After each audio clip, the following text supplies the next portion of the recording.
Gulshan Iqbal town میں تجاوزات کے خاتمے کے لیے آپریشن تیز کر دیا گیا ہے۔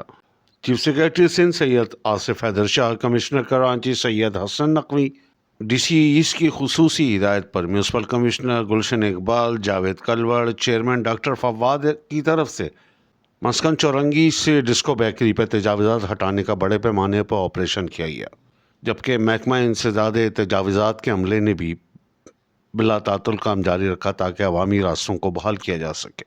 تفصیلات کے مطابق گلشن اقبال ٹاؤن میں تجاوزات کے خاتمے کے لیے ٹاؤن انتظامیہ کی جانب سے بڑے پیمانے پر آپریشن کیا گیا، جس کے دوران سڑکوں اور عوامی گزرگاہوں کو تجاوزات سے پاک کیا گیا۔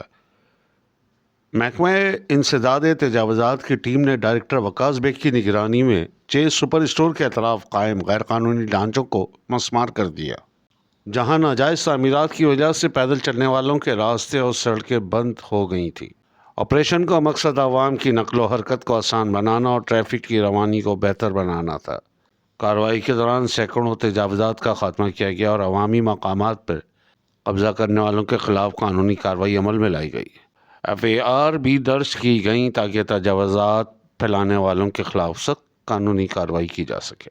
غیر قانونی پارکنگ مافیا کے خلاف بھی سخت کارروائی کی گئی، جہاں شہریوں سے ناجائز طور پر پارکنگ فیس وصول کی جا رہی تھی۔ غیر قانونی پارکنگ ایریاز کے منتظمین کے خلاف بھی FIR درج کی گئی۔ SQ network, Karachi.